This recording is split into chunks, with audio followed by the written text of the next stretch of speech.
No questions. Only from me. Yes. Thank you, professors.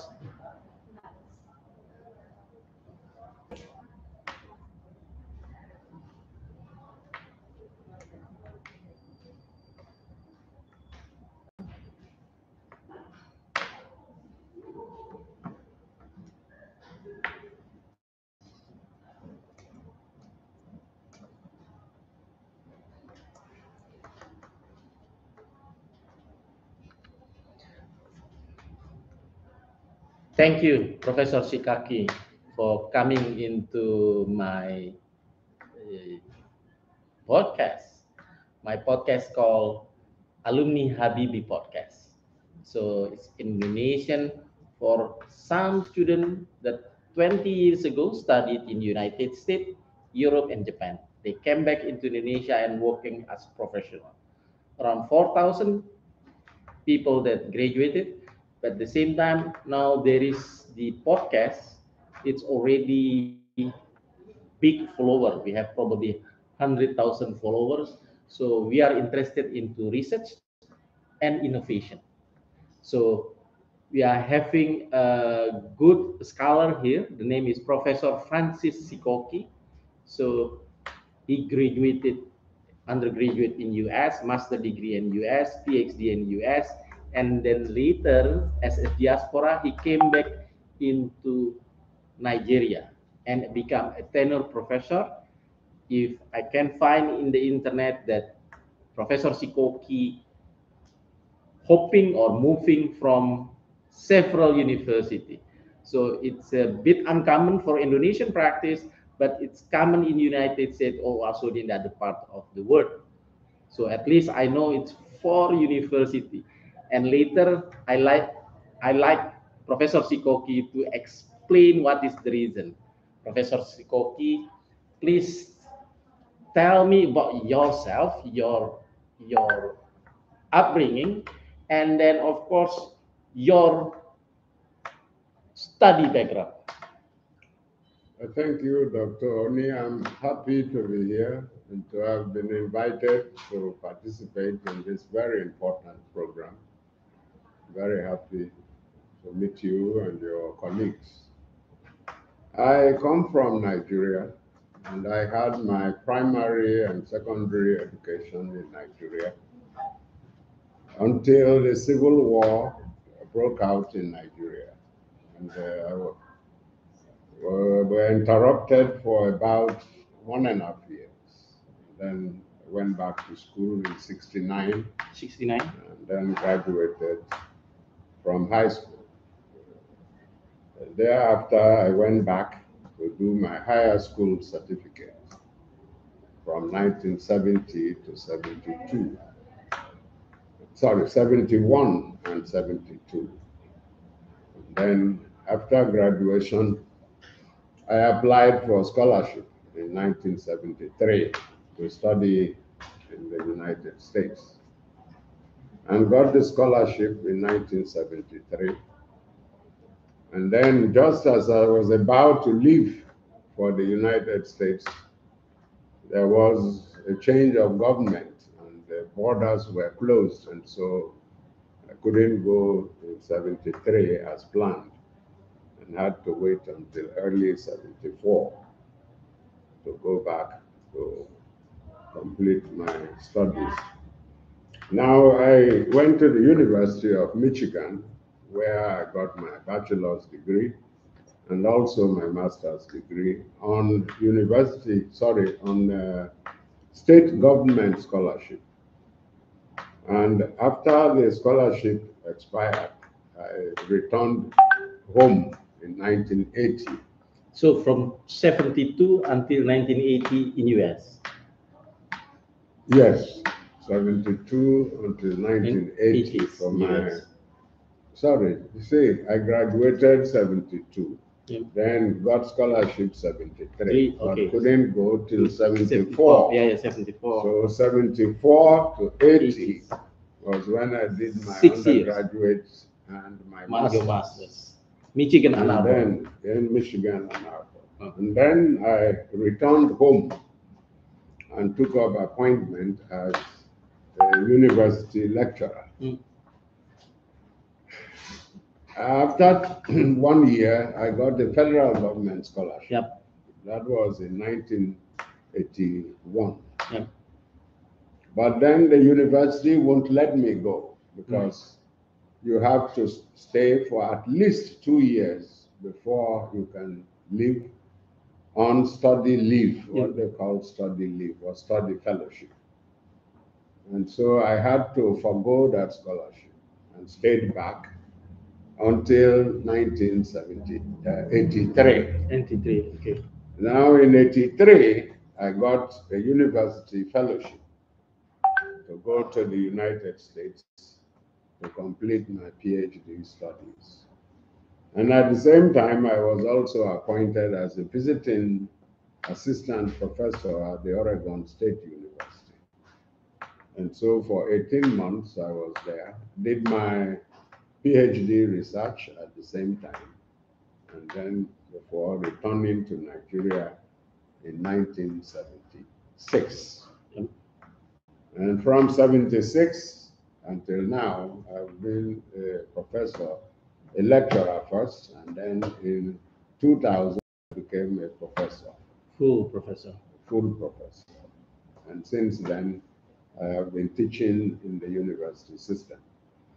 Now, I have, as you pointed out earlier, I have taught in 3 universities. I started my career at the University of Jos. Jos University. Which is in the northern part of Nigeria. And I was there for 8 years, from 1980 to 1988. And then a sister university needed my services to help them set up the Department of Fisheries. Fisheries, okay. Which is my specialization. And so I left Jos as, as a lecturer grade 1, but was appointed as a senior lecturer at the new university, where I went to set up the Department of Fisheries as a senior lecturer. This was in 88. And I was there until 1992, and I decided that I needed to go back home and prepare for my later career in the university system. And that's how I went over to the University of Port Harcourt, where I got my professorship. Now, during this period, I've worked in several research groups. First, I was the joint national coordinator for a World Bank assisted agricultural development project. Yep. I was in charge of the fisheries component for the southern part of Nigeria. We did that work from 1997 until 2003, when the project ended from 97 to 2003. Thereafter, I secured another grant from the International Atomic Energy Agency for the study of marine pollution, assessing marine pollution and management of marine pollution activities in the coastal waters. And I served there as the national coordinator for 11 years. And it was when I decided to leave again for my present university that I wrote to the IAEA to relieve me of that position. They are yet to replace me, so technically I am still the national coordinator of that marine pollution program. That's why you saw it in the internet. Yeah. Looked at my profile. Yeah. But presently, I am the dean of the faculty of basic and applied sciences at the University of Africa. University of Africa. Yeah. So that's the new position. That is the new position. Congratulations. Thank you very much. Questions.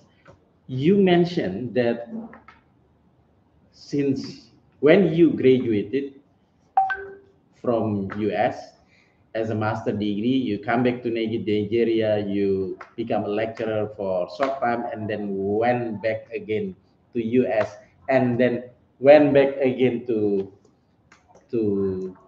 Nigeria. What is the motivation? Because since I know with your good higher education as a master degree and PhD from Michigan and Oregon University, so you must have already high regard position. And I consider Nigeria is like my country, Indonesia, meaning it's a developing country. What is your motivation as a diaspora to come back and teach at the university?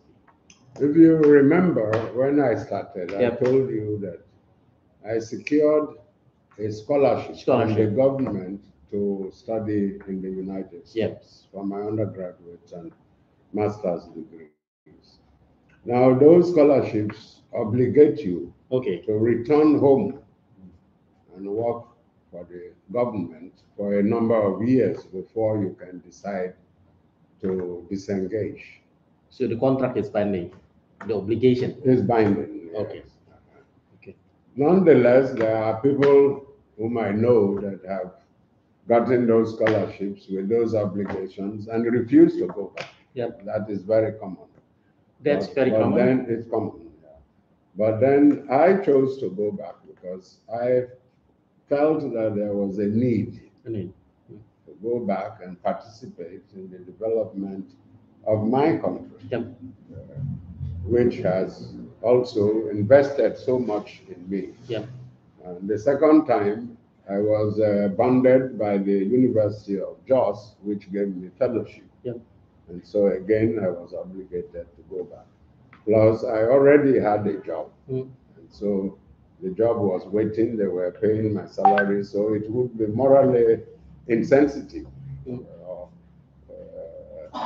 of me to abscond. It would be taken as absconding. And so I went back because I needed to fulfill those obligations and the desire to contribute to the growth and development of my country. Thank you, Professor. I like your answer because it's also applied to me and a lot of my colleagues. We got a scholarship from government at the time, 20, 30 years ago. Mostly I came back to Indonesia, and some, of course, they go for other reason. But at least it's explained from, I'm borrowing your word that I got into my country to serve the duty to serve the country. I will ask you question on when you teach your university. I like to know what is your philosophy, things that you borrow from the United States, and if you compare with what happened in Nigeria, because you came from Michigan, top university in US, and I assume Nigeria is the same standard of Indonesia, meaning there are a lot of things that need to be improved. That's number one. So what is your philosophy that you borrow? Because you cannot just use American standard to Nigeria standard.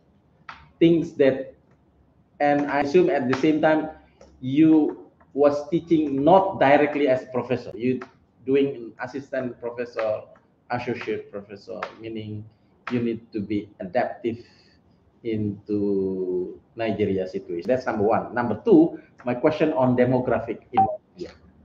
How important is university in Nigeria demographic situation? Because my audience was mostly 50% international, 50% are Indonesian. Your question, first, the aspect of comparing the situation in the United States with what happens in Nigeria.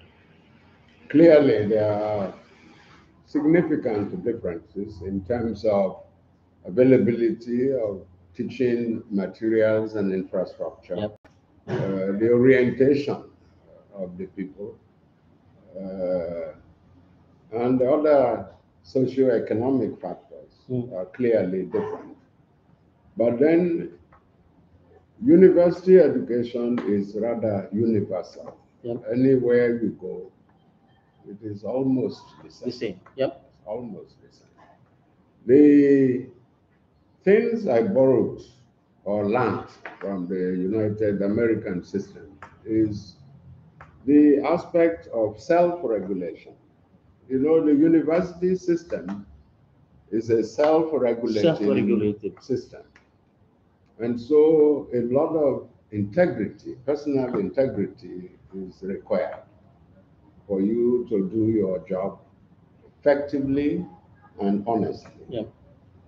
And in the United States system, nobody comes supervising what you are doing. You are virtually on your own, working on your own, and you have a lot of freedom. Yep.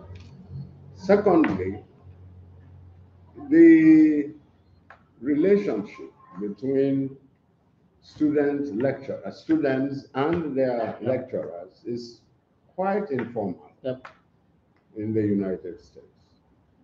In Nigeria, and I believe in many developing countries, there is a lot of formality in that relationship, which sometimes creates some kind of inhibition with students assessing their professors. And as much as possible, this is one thing I learned from the United States system, making myself accessible, being able to interact with my students, and them being free with me. They could call me up, can call me even by my first name, I don't mind. But usually they would not, even if you don't mind, many Nigerian students would not want to call their professor by first name. But in the US, because of their system, calling each other by first name is a very common thing, which is good because it creates that closeness between the students and their lecturers. Now, coming to the second part of your question, the involvement of university academics in the political system or setup in the country. Ordinarily, because political parties are based on membership, you have to belong to the party to be able to be appointed to positions of authority in the government. But then there are some assignments that require technocrats.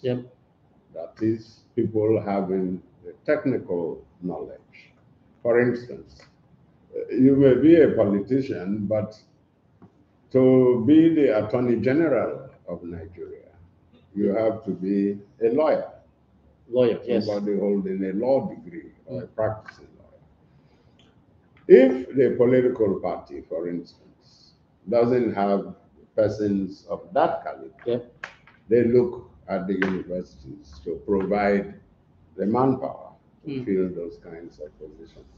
I know in Indonesia, in the past, I don't know if it still obtains, quite a number of professors were serving as ministers. That's correct. And I believe they were working there not as politicians, but as technocrats.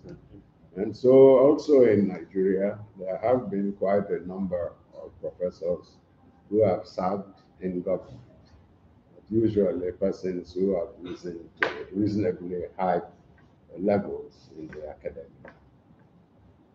So professor who has a high level in academic, normally they have, other than teaching, they have also some public office commitment or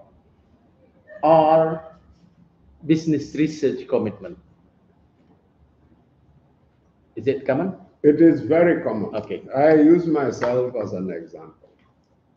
I belong to the Education Development Trust Fund Board of my state government. I serve there on a part-time basis, Yep. not a full-time position. I am also the chairman of the Host Communities Development Fund. Oh, It's a trust fund managed by a board, and I'm the chairman of the board, also serving there on a part-time basis.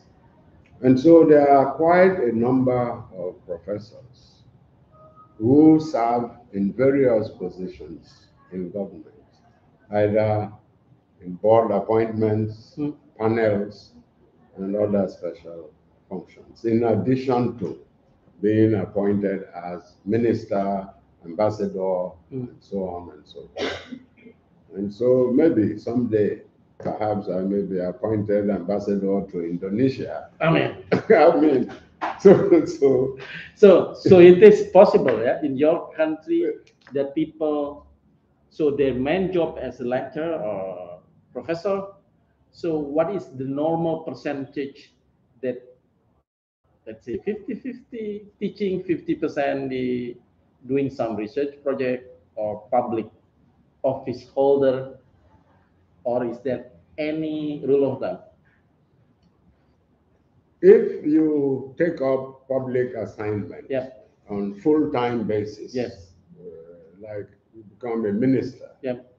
or an ambassador, Or like in you your case. are full-time, Ah, and so you don't teach anymore. You go on what we call leave of absence. Leave of absence. Okay. Yep. Your position is there. You don't get salary from the university. But anytime you are done with that government assignment, you can come back to your university position. So he still carry the title of professor. It's for life. Ah. It's for in life. your country, it's for life. It's for life. Once you have earned the title of professor, you are professor till you die. Okay. Okay, get it. Okay. So in comparison, what happened in Nigeria and in United States? Do you have some similarity, difference, and or compare on contrast? Because I want to actually in Indonesia, the thing is not the same for the professor life. It's not really common, and even the professor is not for life anymore. That's my understanding. Even in my institute, we call research professor. That's number one. And if they can, there is a new law saying if they can help the public position, so they have to release. He cannot come back as a civil servant with the profession, with the professor title, but they have to go probably to private university. That's law, Indonesian law. But I want to know is this the case in Nigeria? It's common in United States or different? I can speak authoritatively on the Nigerian situation. As I mentioned earlier, once you have earned the position of professor, it is for life. For life, okay. Except if that professorship is withdrawn for any, for some reason, misconduct, etc. Otherwise, once you have earned the title professor, you are professor for life. Okay. Now, if you go on leave of absence to serve in government, in a government position, and after you are done with that assignment, you come back to your position as professor. In the United States, I know that my supervisor, Professor Carl Lagler, of blessed memory, he used to do assignments for the Food and Agriculture Organization. Yep. And I remember him going on these assignments to the Food and Agriculture Organization in Rome during the summer holidays. And after his assignment, he comes back to the university.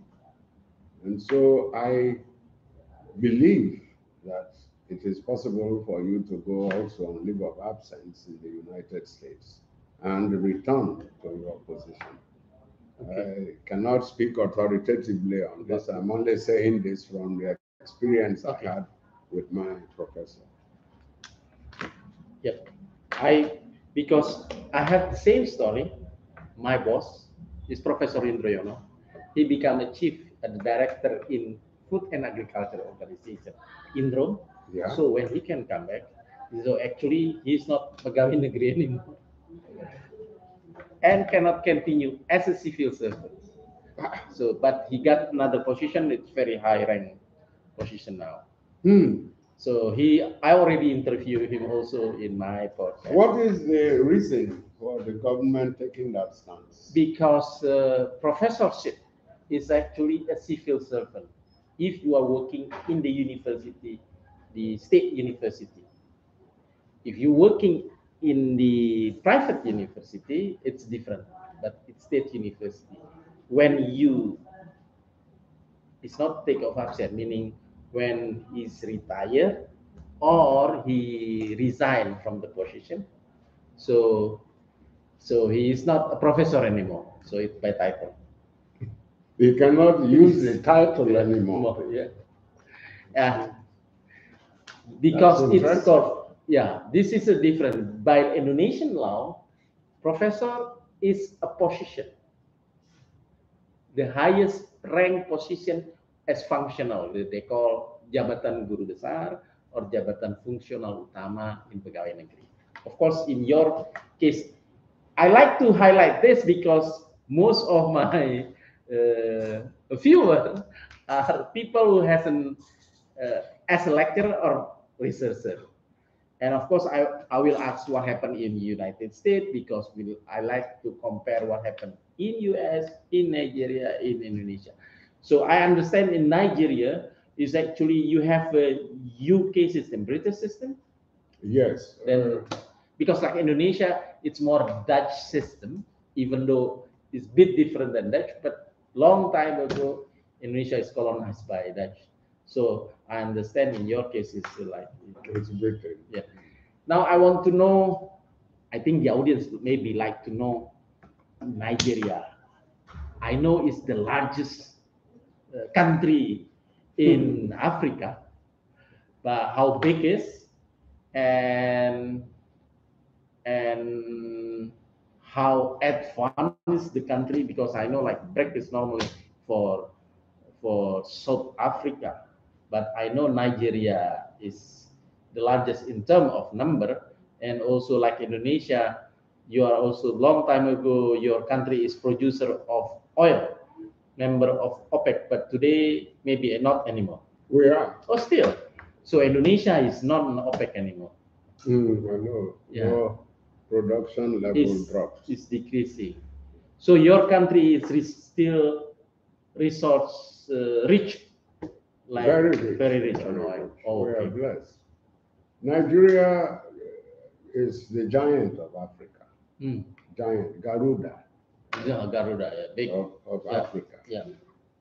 And it has a landmass of about 923 square kilometers.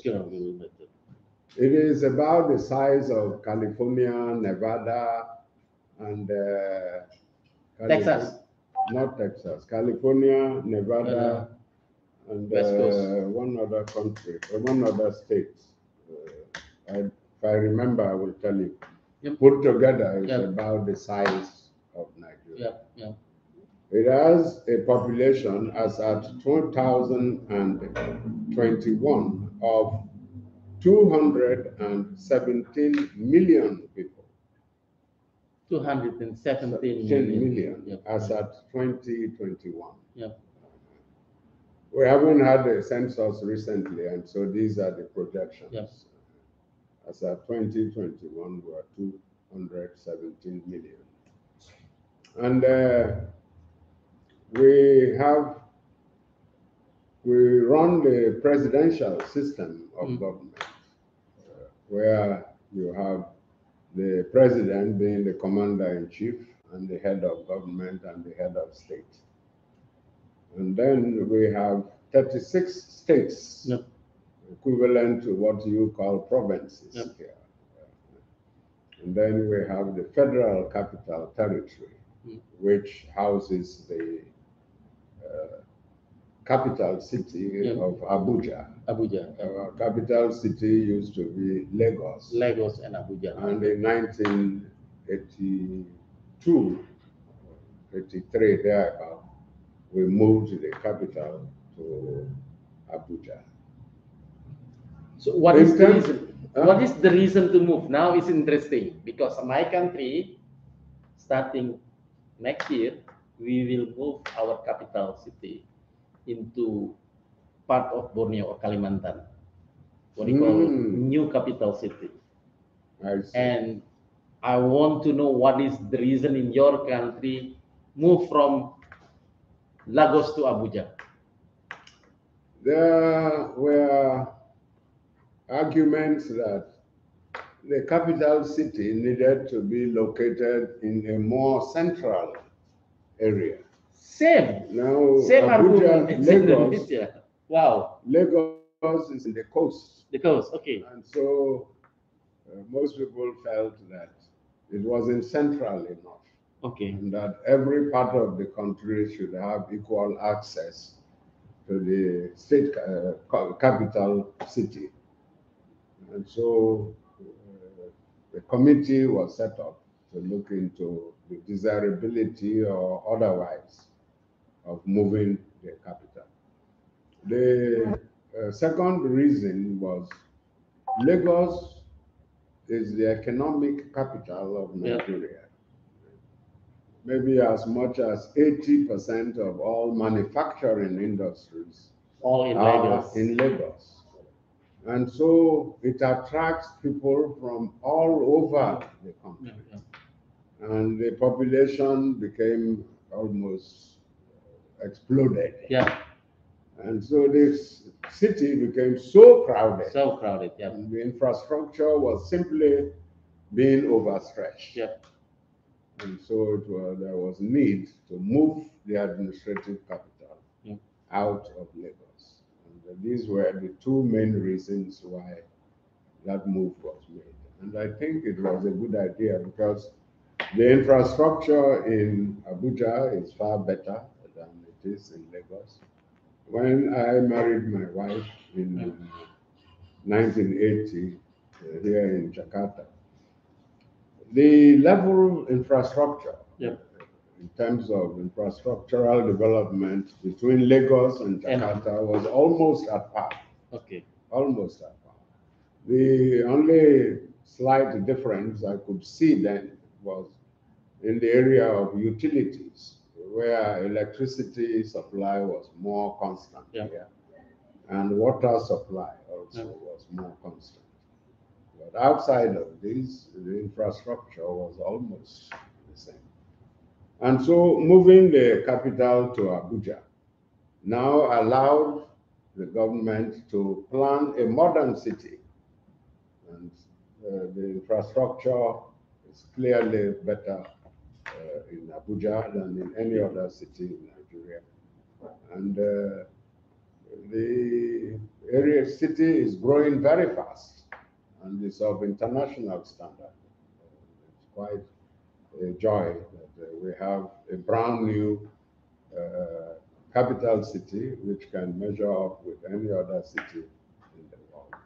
Wow, interesting, because I know the story of Indonesia, why they moved the capital city from Jakarta. We want to move from this city into what we call new capital city, Nusantara, IKN in Kalimantan, Borneo next year. So 17 next year, 17 August 2024, our current president promised that there will be our Independence Day will be in the new capital city. Is it under construction now? It's still under construction. I see. But still long debate, but the government is already take decision. So yes, the movement is in phases. We are still moving some ministries and departments from Lagos to Abuja. It's not a one-time thing. That's correct.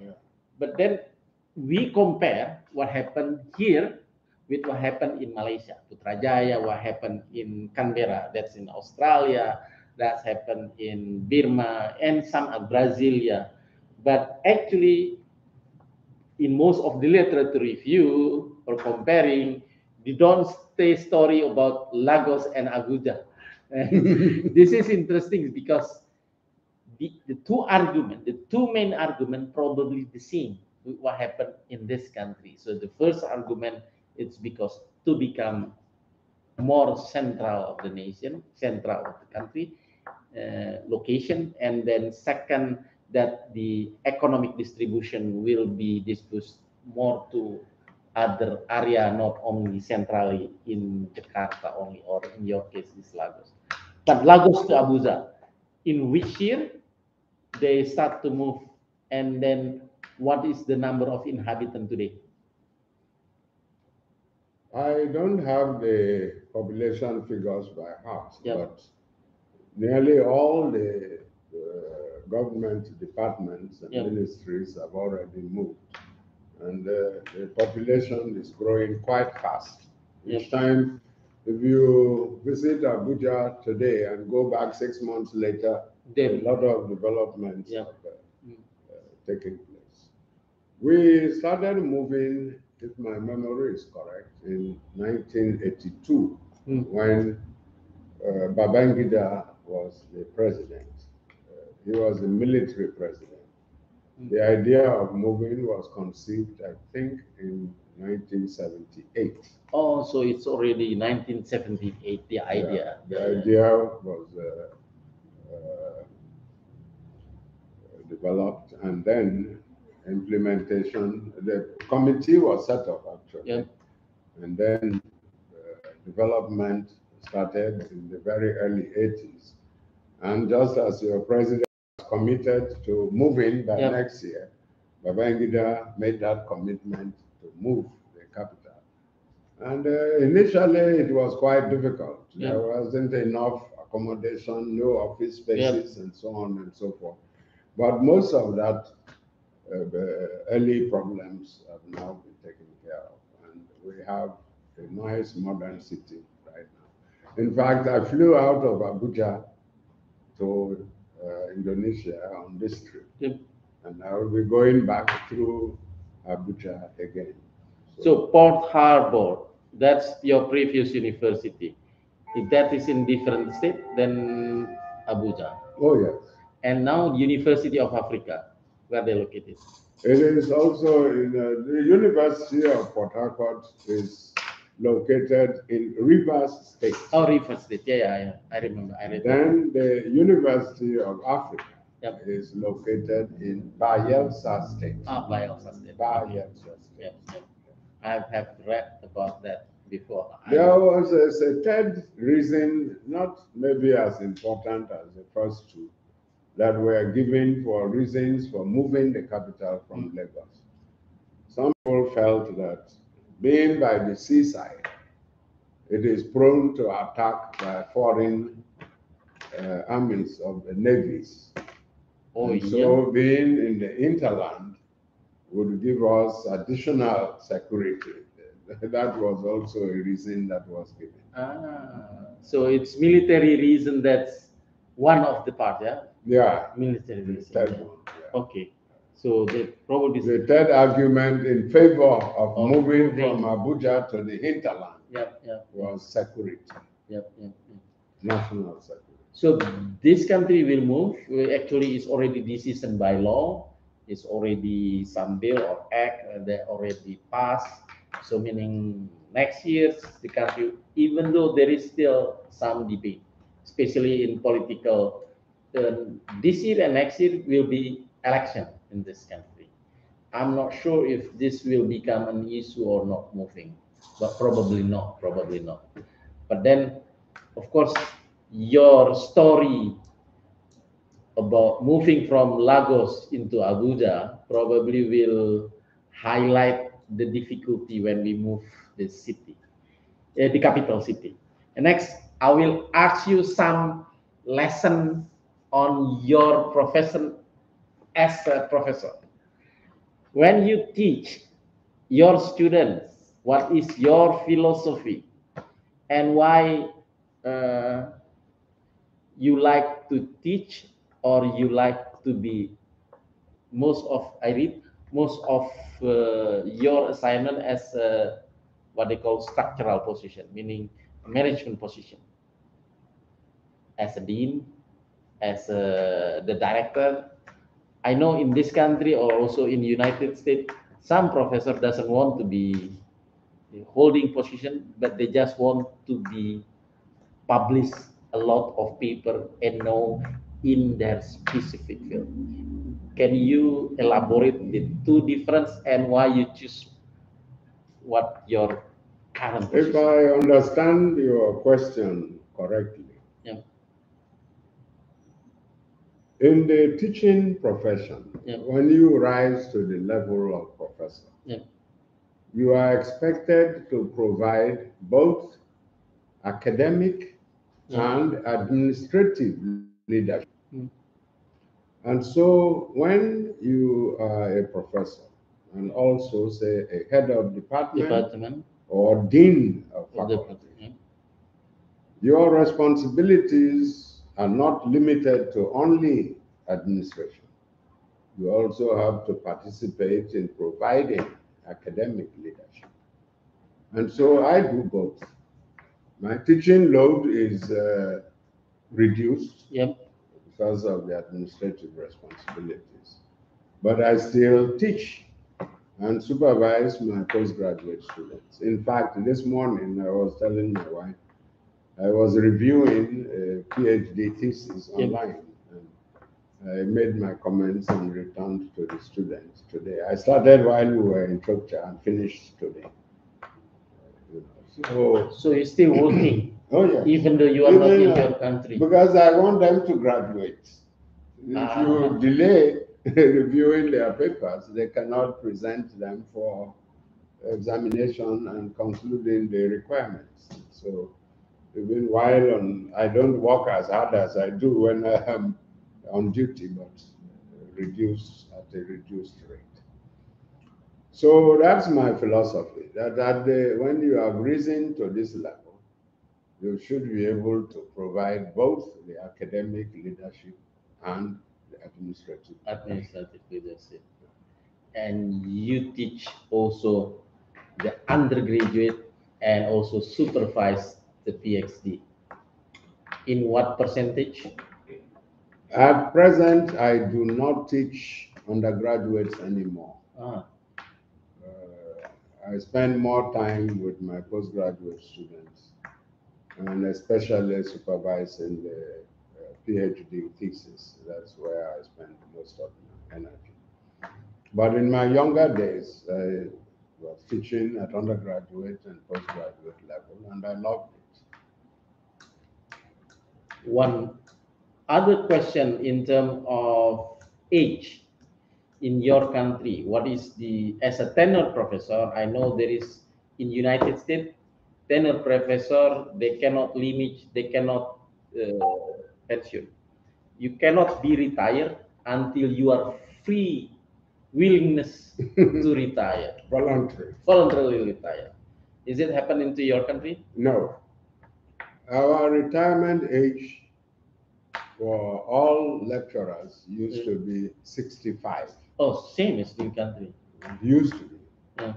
But then 5 years ago, precisely in I think 2017, the government agreed to increase the retirement age of professors to 70. 70.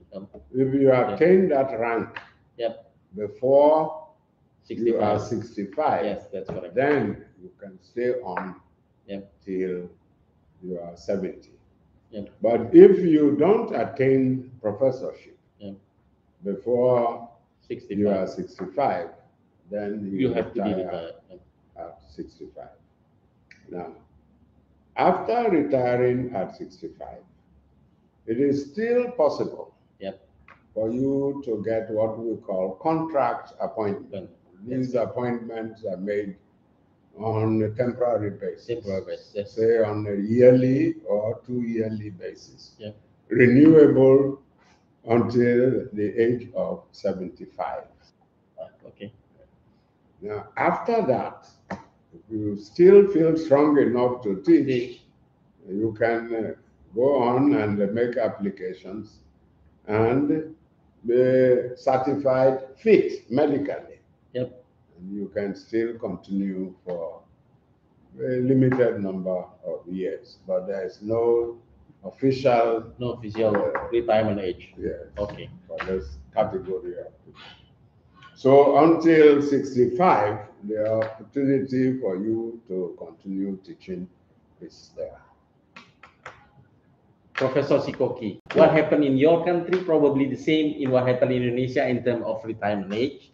So people retire at 65. They can be before 65. They can have get professorship. Then they can retire at 70. But then if they want to still teach, they can do for contract, and the contract and the physical fit until 79. That's 79. That's the maximum. Ours is 75. That's the maximum. After that, I do not know. I know. but what I can learn from you is actually the practice. What happened in your country, probably the same in what happened in this country. In terms of retirement age, in terms of administrative, and then teaching load, and also the technocracy in the political situation, the public situation, that's probably the same. And Nigeria and Indonesia, in terms of the size, is actually also, in terms of number of population, is also probably the same. And of course, I learned a lot, but I like you also to give some lesson learned to my audience, especially for someone like you that already been in United States for more than 10 years, back to your country, become a visiting professor in several places, and then still teaching until today. And you also, since you remind me your story for supervising your PhD student, even though now you are in the holiday time and then still teaching, it's your love for teaching and supervising your student, the philosophy, the motivation, and how other people or other lecturer or other researchers can learn or can learn from you. You see, when you are a university lecturer, you are a role model. So you have role model. You are a role model. Yeah. Oh. To the students to your student, yeah, that are under you. Yeah. And therefore, many of them are watching what you are doing. Yeah. And they copy from what you are doing. And that's why in recruiting lecturers, institutions need to be very careful to be sure that persons they are recruiting into the system would serve as role models for these young people who will come through them. Over the years, as of today, I have produced 36 PhD students in the course of my career. Of this number, 12 are full professors. Full professor. Now, today. Yes. I still have 9 PhD students who are working under me, who I'm hopeful will graduate in the next couple of years. As long as I am strong, I'm still working with them. And so the joy I derive from being a university lecturer is seeing the young people who pass through me imbibing some of my philosophies and views and ways, and growing to become leaders in this society. It makes me happy. And that is the greatest joy that I derive from being a university lecturer. Seeing young men passing through me, mentored by me, and becoming future leaders. In fact, one of our state governors used to be my student. One of your state Governors. That's very high. That's right. Rank, only under the president. The vice, the vice president, the immediate past vice president. In fact, he later became the president of Nigeria, passed through my department. Ah. He was not my student, but was in my department. Yes. And so this gives one a lot of joy. And it is something you cannot quantify in terms of money. You cannot say how much is this worth. The university lecturer is not a rich person, but you discover that most of them feel very fulfilled and satisfied. And I can say so of myself. I feel happy with what I am doing. I enjoy the life I'm living. I enjoy the freedom that I have in the university system. And if I were to do this all over again, I will come back as a university lecturer. Wow. That's amazing. So that's a nice beauty. Your word was amazing, because actually I want to do the same like you, and also want to say like you. But your word is genuine for me, because I know your story. It's really happened. 12 PhD, which become later as full professor, same as you, and then 9 still working. One it's become state governor, another become vice president and president, and that is your joy. Your joy is not because your joy is because your students become successful. Wow, Professor Sikoki, I have to. I mean, you're a great person. I hope that you still enjoy teaching in your new position. I know this story is a bit uncommon in Indonesia, because normally professors still teach at the same university until they retire. That's what happened in Indonesia. It's not in the United States or in your country that the lecturers can move from one university to other university, and that's the good thing. And also your joy, you're proud, that it's for me something which is priceless, because most people will say my success because I achieved this, I earned this. But your success as a teacher, as a lecturer, as a guru, because you can train, you can teach, and someone become professor, someone a better person. Professor Sikoki, thank you very much for your conversation. We still have time. Maybe you want to add some more before we close this conversation. Unless you have specific things to ask, otherwise. No, I want you to become a role model of lecturer or a guru. You know, the young generation need to understand that to become a guru, to become professor or lecturer, it's really a good profession, noble profession. At the same time, your story, in my case, I want to become a public holder position other than teaching, and in your case, it is possible. That's what I want also to hear from you, as your closing statement. Well, in the course of this discussion, I indicated that the university system perhaps has the highest number of expertise. Yep. It is the repository of knowledge Yep. in any society.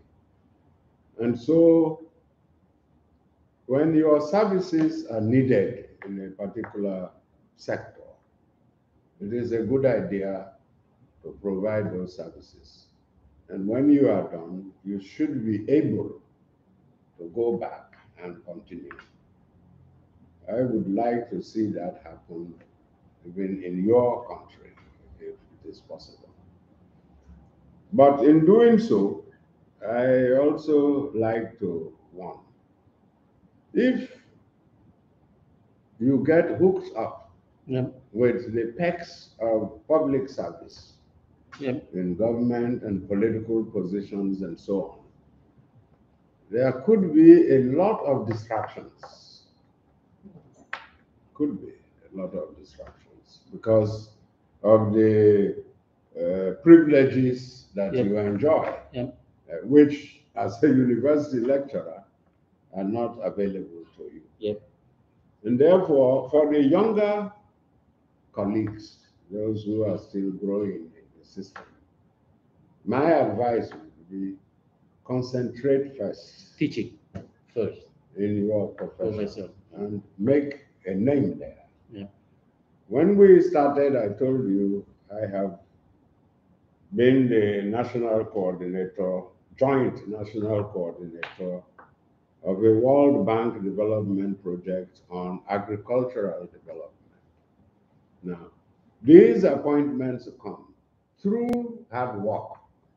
You have to be known in your field. You don't just wake up and get these appointments. People have to look at your credentials, your CV, and so on. So if you want to become known, first you have to be well grounded in your discipline. Unfortunately, because of a lot of distractions, quite a number of very bright young people go astray and begin to follow the direction of better life outside of the university. When I was coordinating the IAEA, that is the International Atomic Energy Agency, project on marine pollution monitoring and assessment, one of the major achievements we made at the time was reconstructing the pollution history of the Niger Delta region, where my university is located. And we discovered that 70 years ago, that basin, when there was no oil exploration, that basin was pristine, very little pollution, very little. The levels of toxic metals and other pollutants were at natural levels. But when oil exploration started in the late 1950s, we now started seeing a gradual increase in the pollutants in the environment. Initially, in the first 30 or so years, it was very gradual, almost unnoticeable. But from 1973, there was a very big increase, which reflected the sustained oil exploration, because that was the period of the Arab-Israeli conflict. 1970. And so the oil supply was, the prices went up, and there was oil scarcity in the world, and so those not affected, non-Arab countries increased production, and Nigeria cashed in on it. This brought about improved revenue. Yeah. With the improved revenue, infrastructural development also increased. Yes. And that was when the East-West Road, you know the East-West Road, was built. And all these contributed to a sharp rise in pollution. And that level is still going on till the present. Till today. So economic growth, but at the same time, pollution is. That's right. Economic, not growth per se, the activity, sustained economic activity, bringing about environmental degradation and pollution is contributing to the problem. And so the long and short of it is that an academic has to be focused. We should not be distracted by the outside world. When we say the ivory tower, a tower of our own. Yeah. We shouldn't be looking at this man is driving a big car, so I want to have one. No, what you should be striving at is what is my contribution to knowledge. As an academic first, and secondly, as a leader. When you become a professor, you are an academic guru, and you should be able to look back and say, this is one area in which I made my contribution during the course of my career. Contribution to body of knowledge, and then contribution to the society. Wow. Professor Francis D Sikoki, Dean of Faculty for Basic and Applied Science from University of Africa in Nigeria. Thank you very much for sharing of your experience and also your wisdom, your knowledge into our podcast. Thank you very much.